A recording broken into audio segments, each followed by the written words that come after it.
on top 10 ways to prevent employee lawsuits, presented by Heffernan Consulting. We're so happy you could join us today. I'm Diane Probert, and I'll be your moderator, and we'll be monitoring questions you may have during the session. Before we open up today's session, let's review a couple of key items. All of the webinar materials we discussed today can be found on this website, aspenrmg.com Heffernan Webinars. You'll also find on this website a list of all of the upcoming webinars. And if you just scroll all the way down the bottom, you'll see what's coming up in October and November and December. And then down all the way down on the bottom, if you keep scrolling down here, you'll see the materials. And if you scroll all the way down, you'll be able to find today's materials under here. You'll just go ahead and click on these links here, and you'll be able to get all of the materials. If you have any trouble with your internet connection during the webinar, we recommend leaving the presentation and logging back in. If you have audio difficulties or a telephone line goes dead during the call, hang up and call back again to the same number. And if all the lines go dead, watch the on-screen chat box for an alternative call-in number. Feel free to ask questions or provide feedback via the chat box during the webinar. If you're using a tablet, you may need to tap on the screen for the options bar to appear. Then you can select the appropriate option. We may not respond immediately, but we'll work your questions or feedback into the presentation. If we can't get to your comments or questions during the session, we will be online afterwards to respond. You may also email us at moderator@aspenrmg.com for up to 24 hours after the webinar. This will be a 1-hour presentation. Again, questions and comments are very much encouraged throughout. And with that, let's go ahead and begin today's presentation. I'm going to go ahead and turn the screen over to our presenter. Anne Marie, thank you so much for being with us today. It's my pleasure. Thank you. And Anne Marie Molino of Heffernan Consulting. She is also the president of HR Source Consulting and a managing consultant with Aspen Risk Management Group. Anne Marie is an HR professional with 20 years of practical management and corporate training experience. Her credits include national certification through the Human Resources Certification Institute as a senior professional in human resources. She's the former president of Society of Human Resource Management, San Diego chapter. She's an expert witness for legal proceedings related to harassment and discrimination. She's also an instructor for HR and management courses and an investigator for harassment and discrimination complaints. Thank you very much for being with us today, Anne Marie. Well, thank you so much, Diane. It's a pleasure to be here and a pleasure to be with all of the Heffernan valued clients. And today, with this hour that you've dedicated to this webinar, I hope to go over many, many items. Our objectives today are to go over some key HR policies and procedures. And we're really going to focus on what can we do to protect your company against lawsuits and employment-related claims. And really, we want to keep you and your organization out of the courtroom. And as Diane mentioned, my background does include being an investigator for claims of harassment and discrimination. And that's what I call the reactive side of what I do. I much prefer the proactive part of what I do, and that's this kind of training to help managers and supervisors understand what they can do day in and day out to prevent these things from happening. If any of you have ever had to be in a courtroom, I think that you would join me in saying that that is just not a comfortable place to be. And I, as an expert witness, have had an opportunity to sit in on jury trials and actually provide testimony in cases of harassment and discrimination claims. And I have responded to several claims in writing and also through depositions when these claims have arisen. And they can range. I mean, there are so many employment laws that exist, especially here in California, that it can make your head spin. So what I want to do today is just focus on some of them. We won't have time in our 1 hour to focus on all of them, but I want to just focus on some very key points that you can take a look at and really work into your day-to-day. Also, as Diane mentioned, we are looking for you to participate, and you can do that by clicking on the appropriate chat box on the device that you're using and type in questions and comments, because really Diane and I learn a lot from all of you, and we really value your contributions. And your contributions will help other participants as well, so please don't hesitate. All right, so let's get started. A lot of times I hear questions like, okay, well, is this really a problem? Why do we need to know these things? Well, I don't think it's going to surprise a lot of you to learn that even Time Magazine is saying that California is litigious. More than 1.5 million civil suits are filed in California. Lawyers earn upwards of $17 billion, so lawyers are making a good living. But the average cost to defend an employment claim, approximately $300,000. That's a little bit overwhelming. And the average jury verdict, excuse me, for sexual harassment claims is $1 million. And you can well imagine that jury verdicts do tend to be well over what a settlement would cost. So many of my clients, when they're faced with these issues, will choose a settlement rather than put themselves and their employees through a jury trial. So let's take a look at some of the facts here. Jury awards, here you can see MCARE in late 2014. They had a harassment and retaliation case, cost them about $500,000, and that was enforced, or that was handled by the EEOC, the Equal Employment Opportunity Commission. So all of these cases that you're seeing on your slide now are all brought about through the Equal Employment Opportunity Commission. It's a federal agency that enforces the Equal Employment Opportunities Act, or the Civil Rights Act. So they are very busy at the EEOC defending employees. Now here's a class action case against Home Depot. That's when several employees get together and have representation, and that's, you can see, a very, very expensive class action for Home Depot, $87.5 million, and they are also made to offer particular training and institute new policies nationwide to make sure that everyone is provided with equal employment opportunities. So it's not enough just to have policies, because certainly Home Depot had a policy for equal employment opportunities, but the courts found that they were not adhering to their policy. Also, AutoZone. Now this is probably the largest claim or the largest verdict thus far. This is a San Diego claim. I happen to live in San Diego, so this was on the news a lot recently. And this is AutoZone paying $185 million for gender discrimination.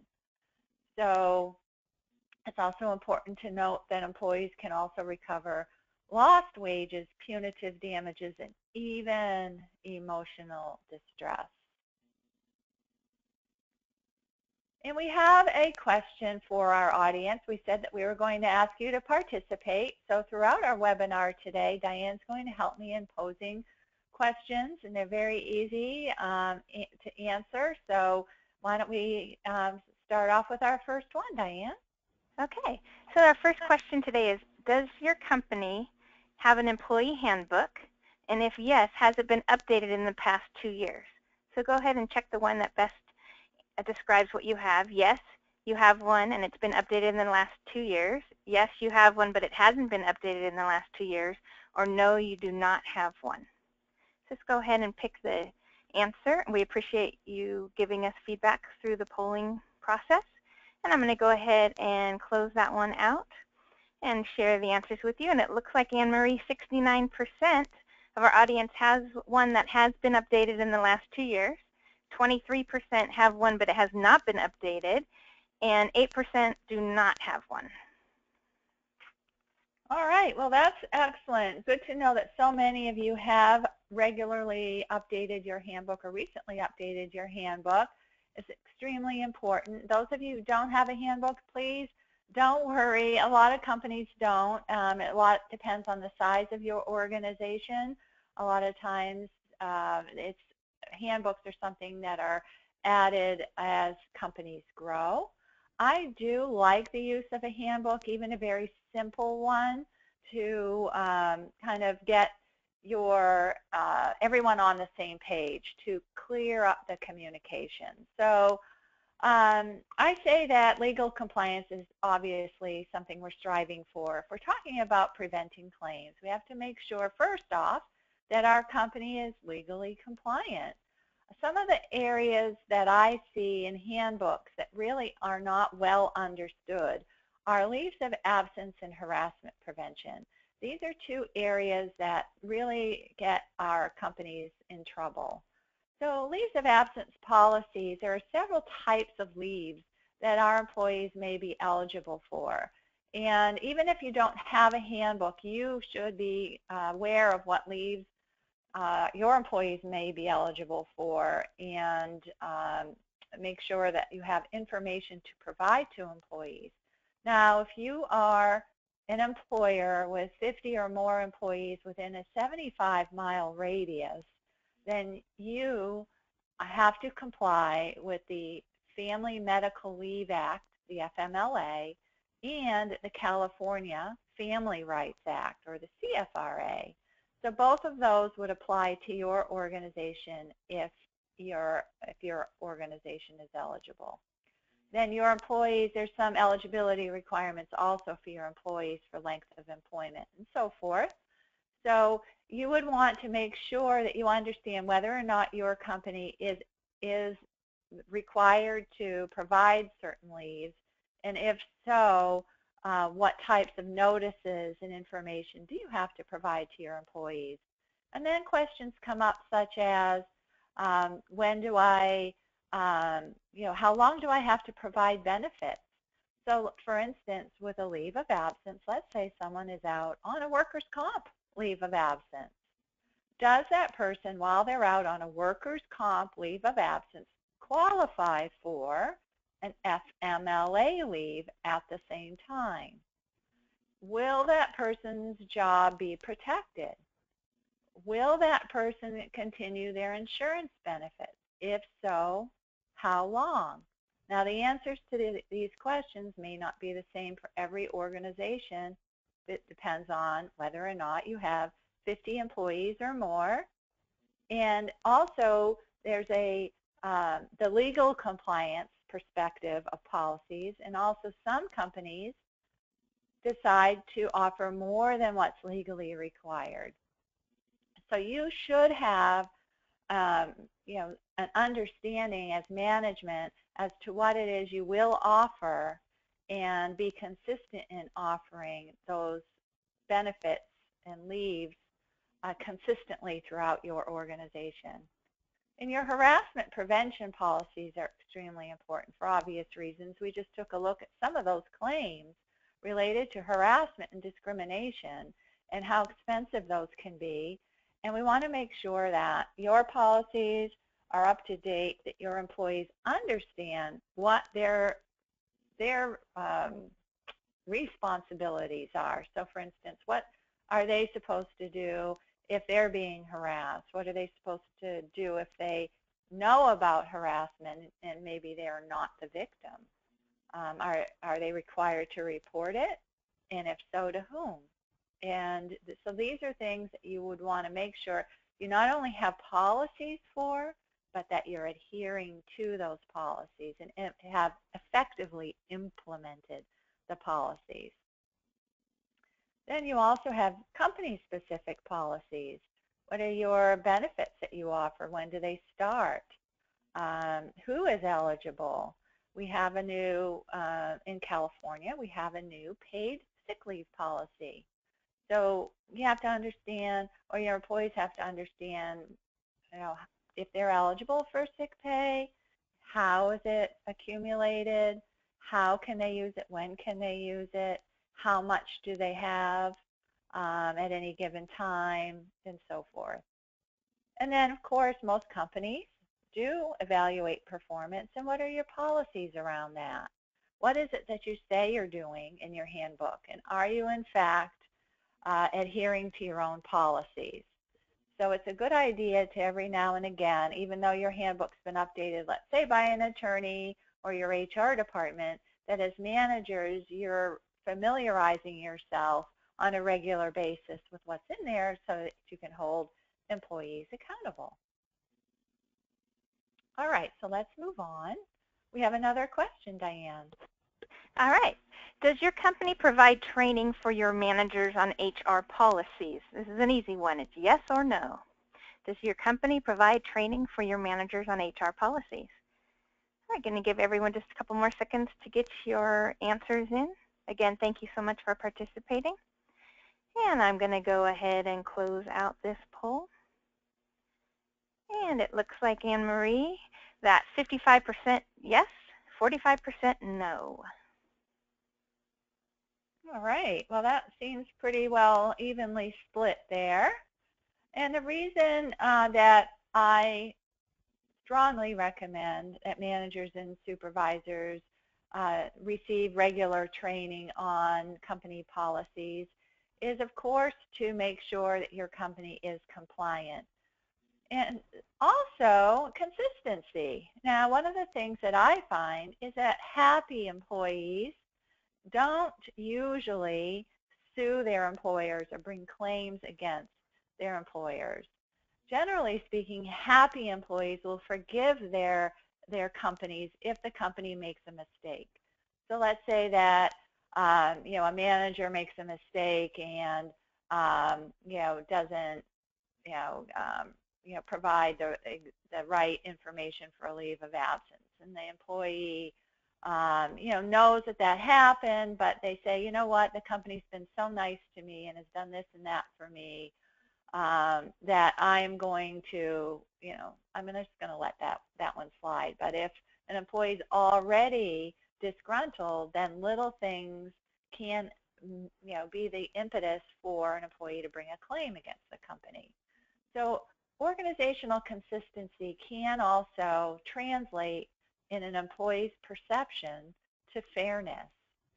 So you want to try your best to put yourselves in the in the employee's shoes and consider, are my decisions that I'm making going to be perceived as being fair and equitable? You have to think about those things as it relates to decisions regarding promotions. That would be a good example, but even small things like scheduling. What assignments am I giving out? How am I giving out overtime? Is overtime something people want? Is it something that they dread? If I have to have somebody work on a holiday, how am I handling that? So, you want to make sure that you're considering all of the decisions that you make and how they'll affect your employees, and how can you make those decisions as objectively as possible. Subjective decisions are the ones that will usually result in some problems for employers down the road.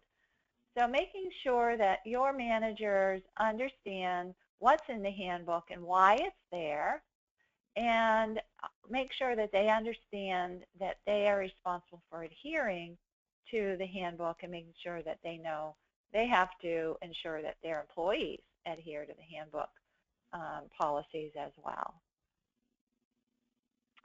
All right, your turn.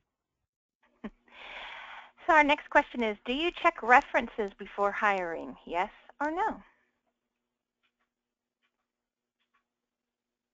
Thank you again for participating. I'm going to give everyone just a couple more seconds to click either yes or no. Thank you again so much for your participation. And I'm going to go ahead and close this one out. And it looks like Anne Marie, 79% do check references and 21% do not. Excellent. I'm so glad to hear that so many of you are checking references. So the thing about references, and I often get this question, is, you know, nowadays when you check references, you really don't get that much information. Well, sometimes that's true, but it's not always true. And it's definitely worth the effort. And there are several ways in which I go about doing that. So first, let me clarify. I'm going to be talking right now about when I want to hire someone for my organization. So I'm the one that is conducting the reference. So if I'm the one doing that for someone that I am thinking about hiring, I have probably narrowed my search down to a few candidates, 2, 3 probably at the most. So I've narrowed down my candidates. Now I'm going to dig in a little bit deeper and see if I can learn more about my candidates in order to find the very best fit for my organization. So I'm going to let my candidates know, hey, you know, there's a few more things that I'm going to be doing in this process. And one of those is checking references. So I would appreciate if you could advise your previous supervisors that I'll be calling and let them know that it's okay for me to, to ask questions about your previous performance.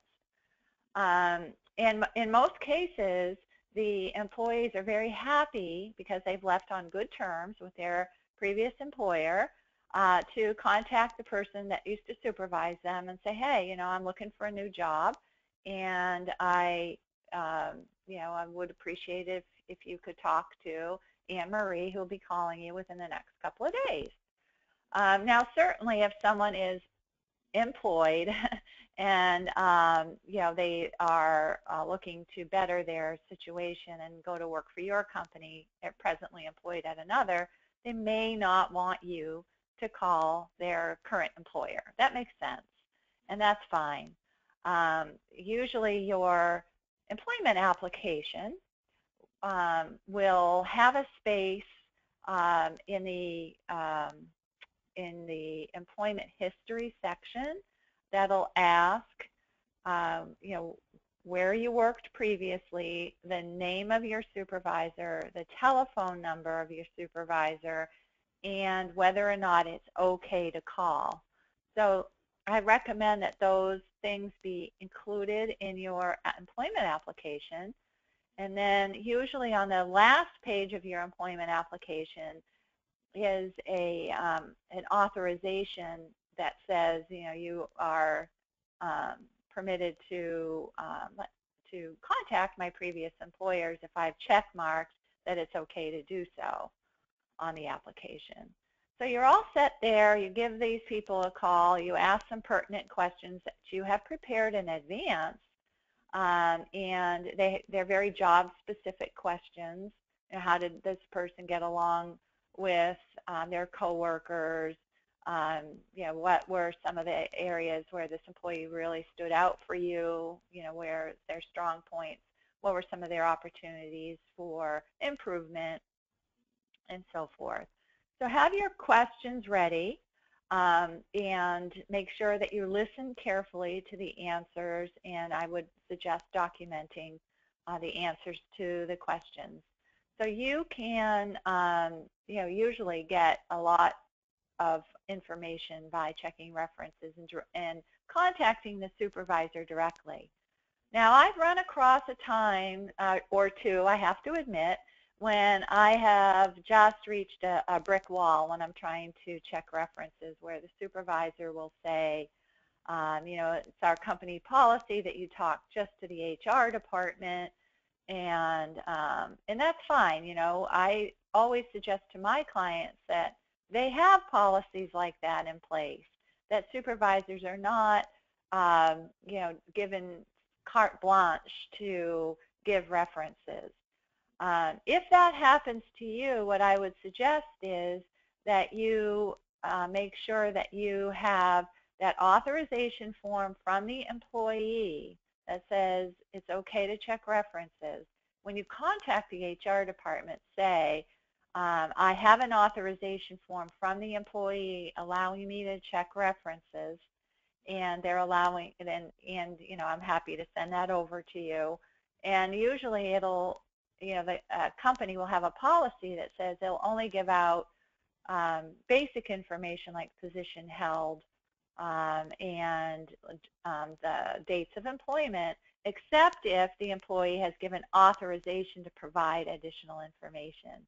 So use that authorization to get the additional information that you need. So again, it may not be an easy road, but if you are persistent, you can usually get more information than just dates of employment and position held.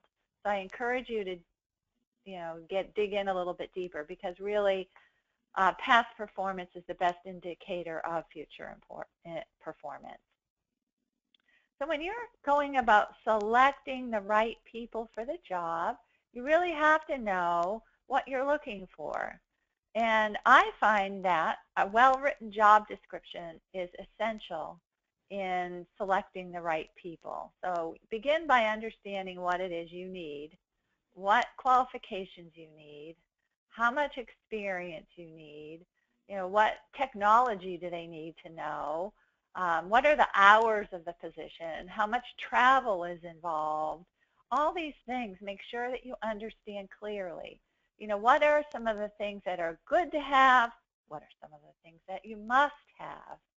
So be really diligent in thinking ahead of time what it is you need. You'll save yourself a lot of time in the long run. Plan the screening and the interview. I see screenings and interviews as totally different things. I see a screening as, okay, these are the things I absolutely need. Let me talk to this candidate, probably over the phone, so as to save time, and make sure that this candidate has those essential things, or this candidate is willing to do these essential things. So let's, for instance, say that you have a job that requires somebody to work, let's say, 1 weekend a month, and that your job is in Murrieta, and there's some travel involved. So when you are screening this candidate, you have some questions, right, that are related to these essential things you have to have. And even though you may have put all these requirements in the job advertisement, it doesn't mean that this person has, number one, fully read the job advertisement, and secondly, thinks that, this will apply to them. So I would suggest that in the screening you go over certain things like, this job is in Murrieta. I see on your resume that you live in San Diego.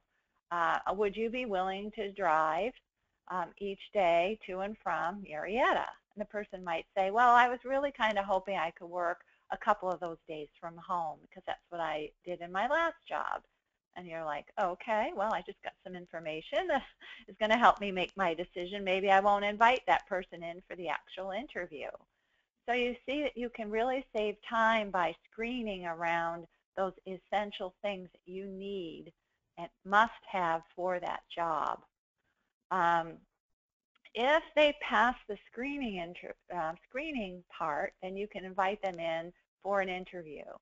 And I like personal interviews, but sometimes it's not possible to have that.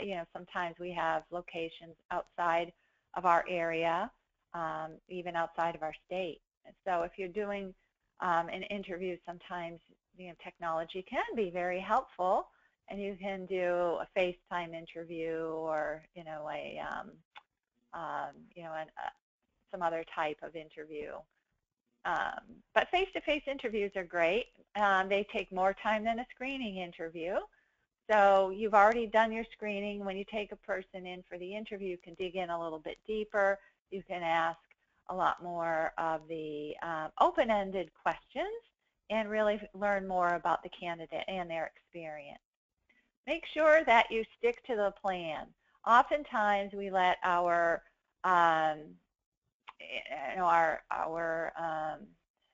immediate need and sense of urgency to overshadow our gut feelings and allow us sometimes to permission to kind of go off track and say, well, I think I can make this person fit in.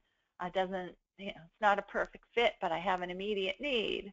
So that usually doesn't work out in the long term, so try to stick to the plan.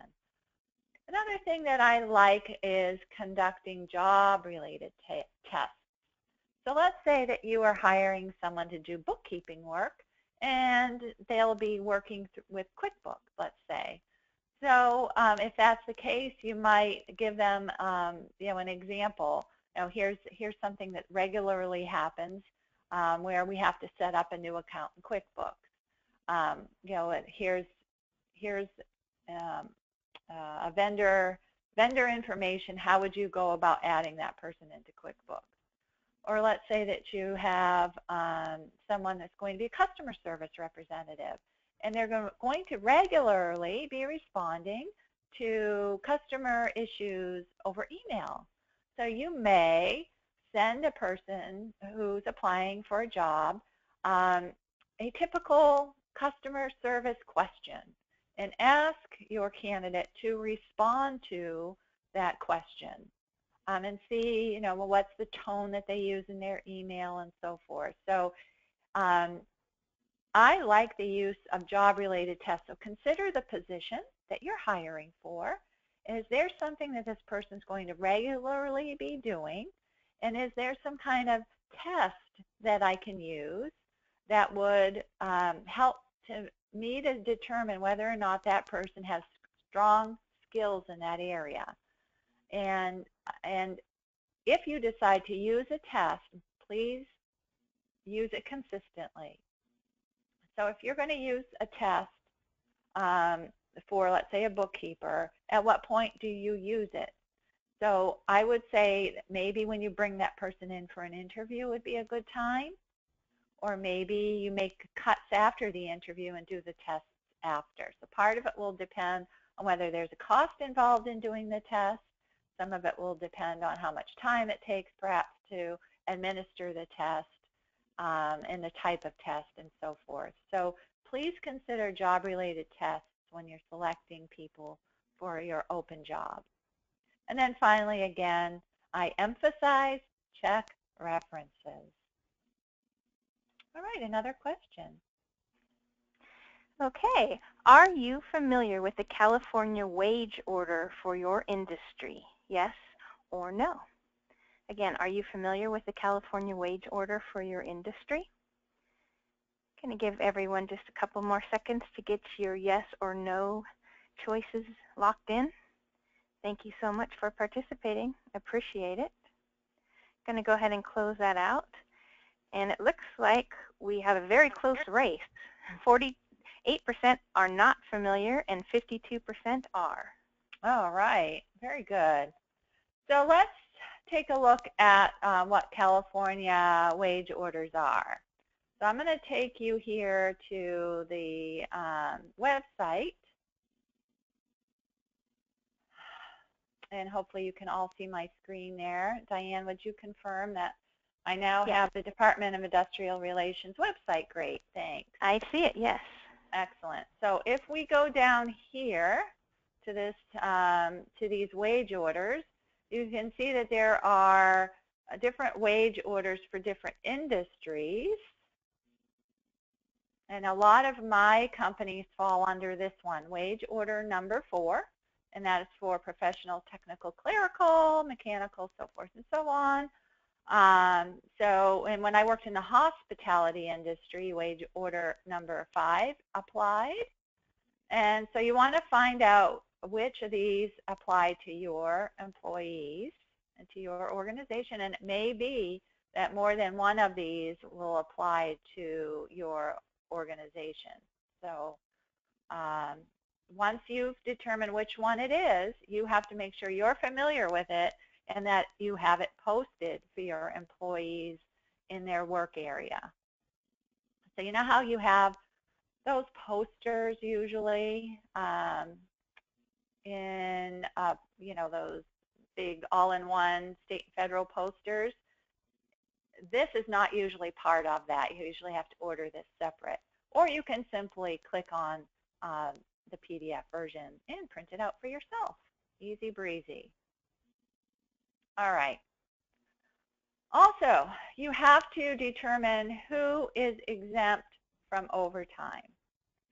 So exempt means you have a person who is a senior level person in your organization. They qualify for the exemption from overtime. They're probably paid a salary. So a lot of times I find companies have improperly classified their employees as exempt when they should be non-exempt. So here is additional information on exemptions. So if you go to the Department of Labor website, there's some FAQs on overtime exemptions, and you can see that there are different categories of exemptions. We have executive, administrative, professional. We also have employees in the computer software field. We have outside salespeople, and we have also inside salespeople. So I would suggest that you do a analysis of your exempt employees to make sure that they are properly classified.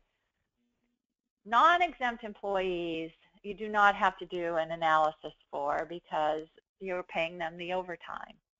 It's only your exempt employees you want to make sure that they do qualify for the exemption. So you'll want to do a little bit of homework there.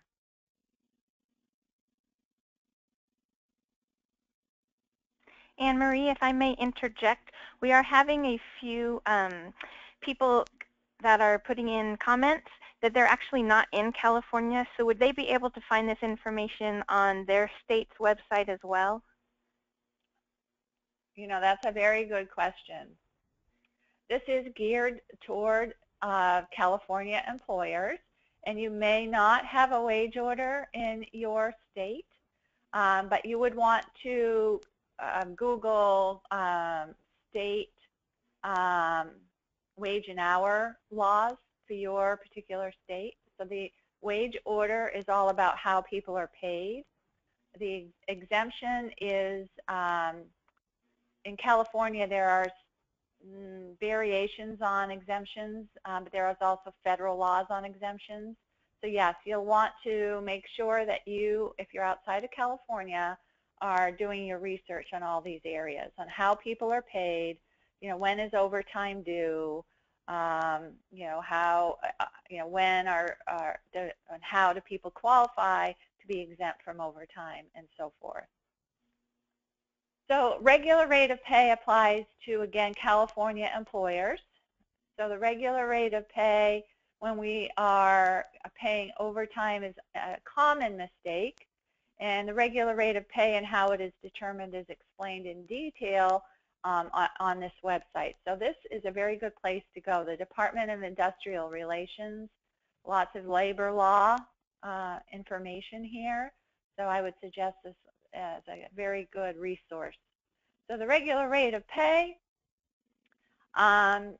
is, if you are paid on an hourly basis, let's see.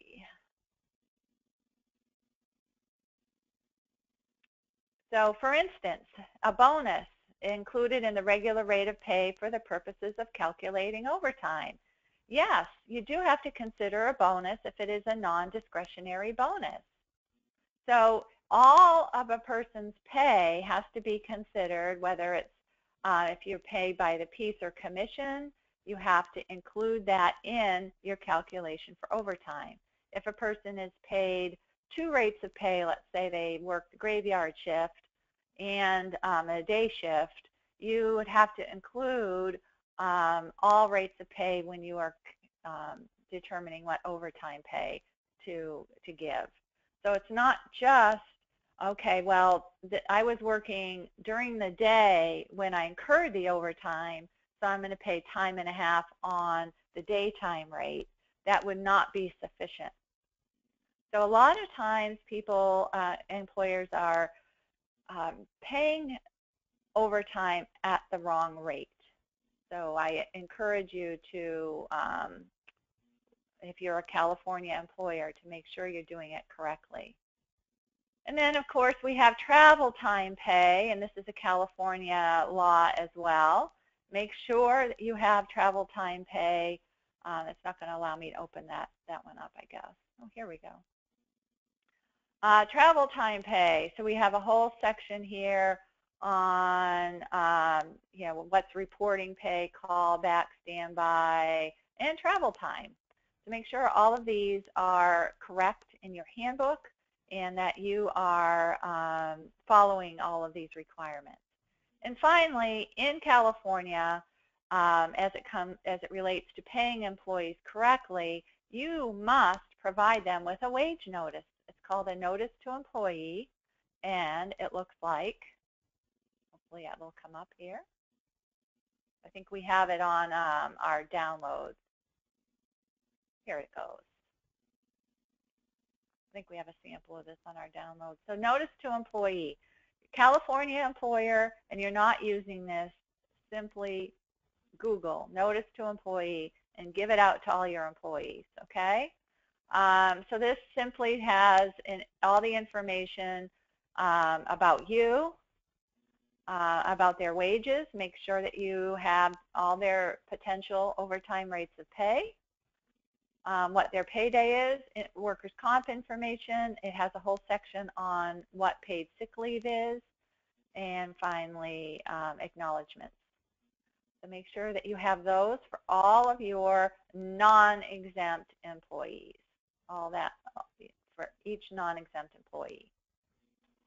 All right, ready for another question? Okay, do you provide performance feedback to employees more often than once per year? Yes or no? Again, do you provide performance feedback to your employees more often than once a year? All right, going to give everyone just a few more seconds. Thank you again for participating. And I'm going to go ahead and close that one out. And Anne-Marie, it looks like 37% said yes, 63% said no. They are not. Yeah, that's pretty common, where most employers will do an annual performance appraisal. I suggest giving more regular feedback than that, and it doesn't have to be real formal, but certainly do at least annual performance evaluations. And in addition to that, of course, in holding employees accountable, sometimes we have to do coaching and counseling in between and actually have to document that as well. So in the event that you have employees who are not performing well, the more often you give them feedback, the better you are. Please don't wait until that annual performance to advise them of what they're doing wrong. It's much better for you and for them to provide regular feedback along the way. And also to make sure you have documentation in the event that you do have to terminate their employment. You may need that documentation if you have to defend yourself against a claim of wrongful termination, discrimination, and so forth. So very important to hold your employees accountable for your policies, for your procedures, for doing the jobs that you hired them to do. You know, go back to when you selected them. You advised them of what their job duties would be, and you trained them, you provided them with everything they need to succeed. Now hold them accountable.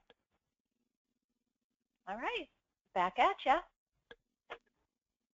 Hey, does your company regularly celebrate successes? Yes or no? All right, going to give everyone just a couple more seconds. Yes or no? Thank you so much for participating. Going to go ahead and close that one out. And Anne Marie, it looks like 55% of our audience is regularly celebrating successes and 45% are not. Great. Well, I want to celebrate that because I think that rewarding and recognizing positive performance is going to lead to more and more positive performance in the workplace. So, I would really love to hear, maybe if you want to jot down some of the things that you do and we can read those off at the end. What are some of the things you do to celebrate success in the workplace? Because, it doesn't have to cost a lot of money to celebrate successes. And remember what I said earlier, that happy employees generally do not bring claims against their employer, even if the employer makes a mistake. So please, think of, brainstorm. What are some of the things you can do that aren't even necessarily going to cost you anything? Sometimes it's just words, between you and that person. Other times it's more of an organizational celebration. But do what you can to really emphasize and positively reinforce good performance. All right. Questions? Okay, do your employees have clear and easy access to report complaints? Yes or no?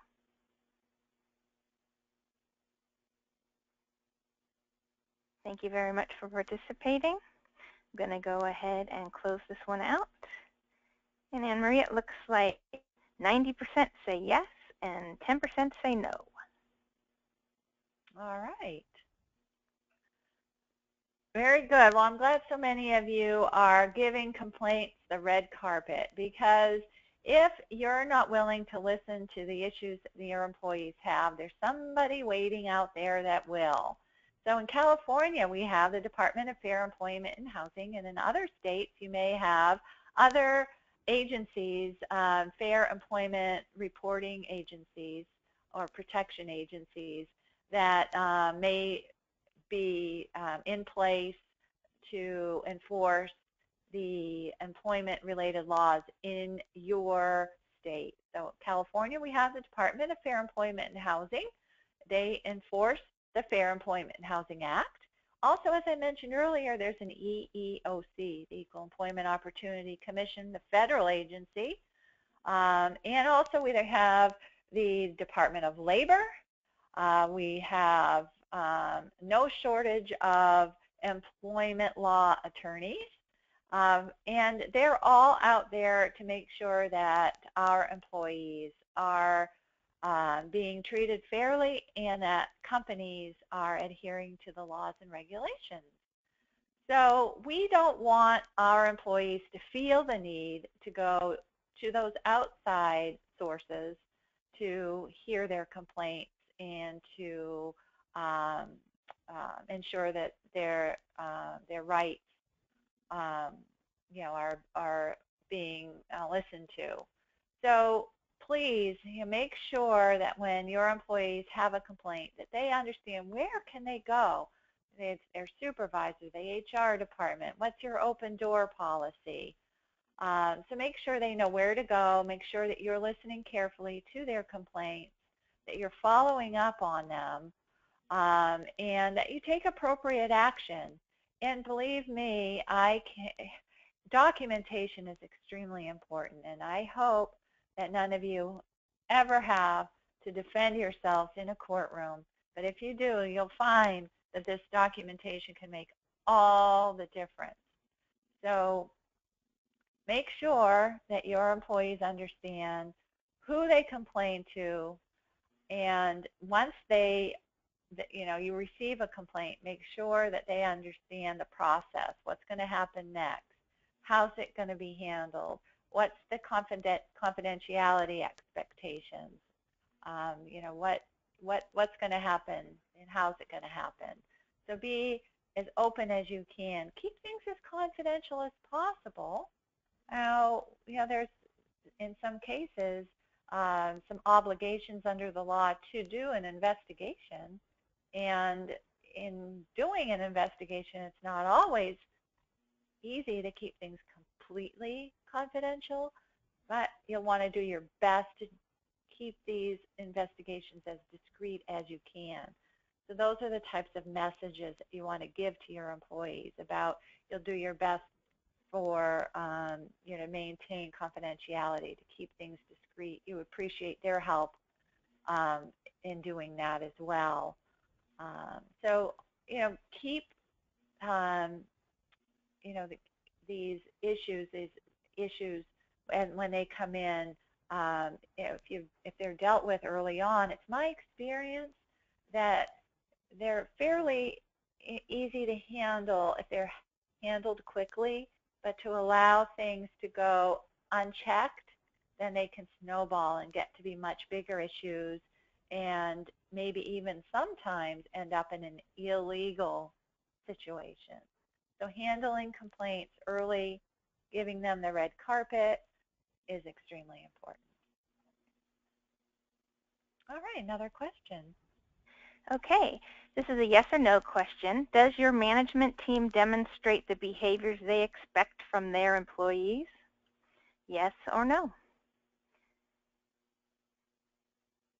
I'm going to give everyone just a couple more seconds. Please get your votes in. Thank you so much. I'm going to close this out. And it looks like 71% said yes, Anne Marie, and 29% said no.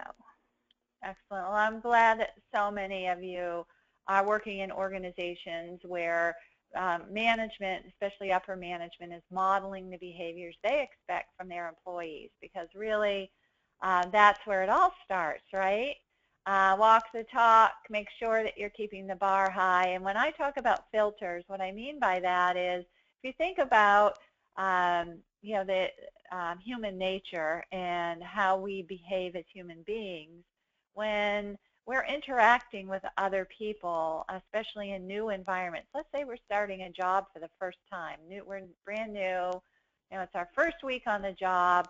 Our filter is very high, right? So we're very careful about what we're saying, how we're presenting ourselves, and we're also very careful about what we're doing. So our behaviors, our actions, our appearance, everything. We're really focused in on how we're presenting ourselves to others. At the same time, we have a high filter about paying attention to what's going on around us, right?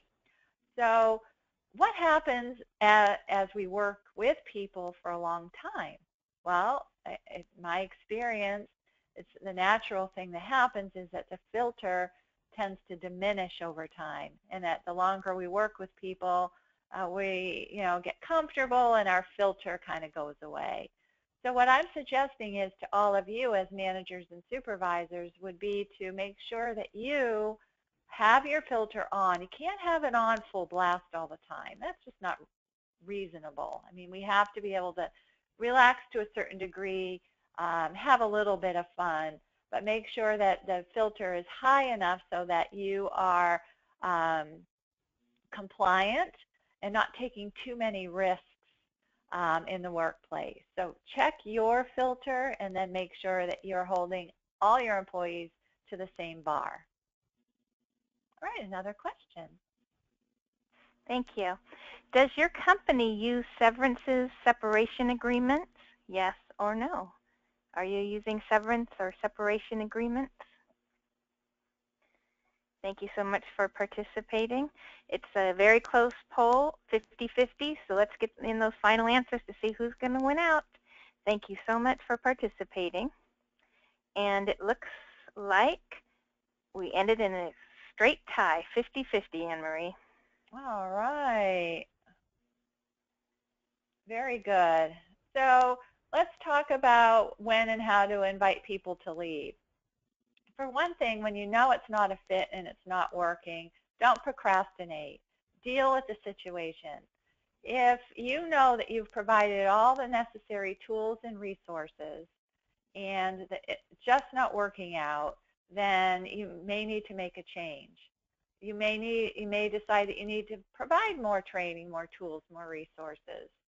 Don't surprise someone if you're going to invite them to leave. They should have had an inclination along the way, because you've been providing them with regular feedback that things just are not working out. If you have to have a termination meeting, make sure that you've thought it through.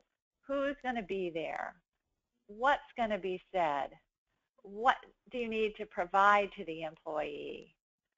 What message do you want to give? And make sure that you are always treating people with dignity and respect at the time of termination. Focus on the job and not the person. They weren't the right fit for the job. That isn't necessarily mean that they're not a good person and that they're not going to be successful doing something else. Make sure you stick to the plan. And when it comes to termination meetings, they can often go off track. And you want to make sure to avoid that, especially when you're delivering bad news like the person's no longer employed. Certainly not anything we want to hear. So it's going to be important to stick to the plan, to be as objective as possible, to be considerate of the person's feelings and so forth. And I'm glad to hear that so many of you are offering severance and using separation agreements. So severance is something that you're paying a person upon termination that you're not required to pay. So for instance, in California, we have to pay out any unused vacation time and, of course, all their final pay on their final day. So if you decide, hey, I want to give this person an extra 2 weeks of pay, that's great, but you would want to provide them with a separation agreement. Make sure that it's legal, that it's been provided to you and reviewed by legal counsel, because it's a legal document, and it'll usually say things. I'm going to simplify it very much now. A separation agreement pretty much says that I'm going to give you this money, which you're not entitled to, but in return, I'm going to ask that you do not bring a claim against the company in the future. So in essence, the employee is giving up their right to bring a lawsuit or a claim against the company in the future. Now, there are a lot of legal nuances around all of that. How much time do they have to consider whether or not to sign the agreement? Are there any revocation periods? Lots of legal requirements contained in a separation agreement. So again, make sure that that is reviewed by legal counsel before you provide it to an employee. But it's extremely helpful in giving you peace of mind that you're not going to get sued in the future. So very helpful. All right, another question. All right, this is our last polling question of the day. Has your company conducted an independent HR audit within the last 2 years? Yes or no? Thank you again for participating with our polling questions today. And for those of you that have asked questions, we will pose them to Anne-Marie as soon as she is done. So if you want to stick around for that, that will be great. All right, I'm going to go ahead and close out this poll. And it looks like Anne-Marie, 75% said no and 25% said yes. All right, so even when I was an internal HR person in an organization, before I became a consultant, I had an independent person come in and help me out to take a second look at my policies and procedures. And they always found something because, it's this stuff I'm dealing with all day.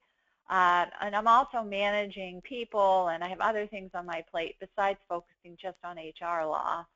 So consultants who focus primarily on HR law, attorneys, paralegals that are trained in HR, employment law, these people can come in and really help your organization. So certainly you want to do an internal checkup, and independent checkups can really add value as well. They'll check not only for compliance, but can also provide some ideas and best practices of what they see is happening with other companies as well. So with that, I want to say thank you so much for your time and attention. I am very happy to address any questions that you have, and I know many of you posed questions already, and also to provide feedback. Some of you have given us some ideas on some reward and recognition and so forth. So I hope that you're able to stay a couple of more minutes while we go through this. But if not, completely understand, feel free to sign off. And Diane, if you'll let me know what questions we've received so far. Sure. So we have several questions going back to checking references and legally what questions can and cannot be answered. You know, people are wanting to know by law, can they ask, you know, about certain questions. So could you just kind of go over that again as far as what legally they can and cannot ask a previous employer? I think there's a lot of confusion about this issue. First of all, are we talking about what you can ask or what you can answer? So that's the first thing. So if you're doing the asking, right, you have a lot of leeway. So you're not, I mean, you're going to ask job-related questions. So it's perfectly fine to ask job-related questions. And there, as far as when somebody calls you to ask you questions about a former employee, there's no law specifically. There's a law against defamation. There's a law about libel. So there are those things in place, certainly that you want to you want to be aware of. But most of us have policies in our handbook. So what I would encourage you to do is look in your handbook. What does your handbook say that you're going to do? If there's a policy in there, make sure you're adhering to it. Most companies will have a policy that says that they'll give out general information such as what the dates of employment are, what the position was that the person held, and if the employer wants more information, the company would need to have a signed authorization from that person in order to give out additional information. So if that person has provided that, then you can, if you want to, provide more information. Do you have to? Well, maybe. I mean, if it's, sometimes an employer can get into trouble for not providing enough information. For instance, if you have an employee who was fired for stealing from one of your customers, and you didn't disclose that, and then the employee stole from the next person, then it could be that you're charged with negligent, some kind of negligence. So there are a lot of things around this, but again, if you stay on track, it's completely objective. You're reporting only facts, and you can support those facts, and you have authorizations. You can give out information. Certainly there's a lot more leeway on the questions you can ask. I hope that is helpful. Thank you, Anne-Marie. So we have another question about meal breaks, and if the employees don't follow the break schedules to take their break before 5 hours, is there the penalty to the employer? I know there's a penalty, but how do they deal with that with the employee? Well, it's holding employees accountable. So if you have a policy that says they must be taking their break and they choose not to, there's some leeway in the law now, so you probably want to update your meal break policies. But you can discipline your employees if if it's happening on a regular basis. Again, hold them accountable for your policy. So read what your handbook says, and if they're violating the handbook, then you can certainly talk to them about it and document. All right, thank you. And then the question about the employee handbook. Whenever a revision is made, does it need to be noted in the handbook? And also, what is the employer's responsibility to notify employees of the revision? I think it's a great idea to have somewhere on the handbook. A lot of times it's on the front. Sometimes it's on the footer of each page. When was the employee handbook last revised? And there should be some statement in the handbook, somewhere early on at the beginning of the handbook that says that this handbook will supersede previous handbooks and supersede previous policies and so forth. And certainly you would want to, if you're going to hold employees accountable, then they would need to understand what the new policies are. So I would certainly distribute it and notify employees of changes.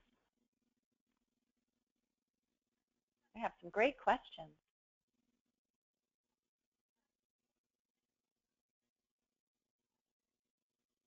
Oops, did I lose you, Diane? Sorry. Yes, on the new sick leave law, does both exempt and non-exempt employees qualify for sick leave? Yes, they do. Okay, great. And then we have an attendee who has an employee who came and spoke with management that he was not feeling well and couldn't come to work. Then they weren't sure if he was quitting or not because he never really talked to them. And now his family has contacted them saying that he has cancer. Would this now become an FMLA case? Well, I would take a look at your handbook, first of all.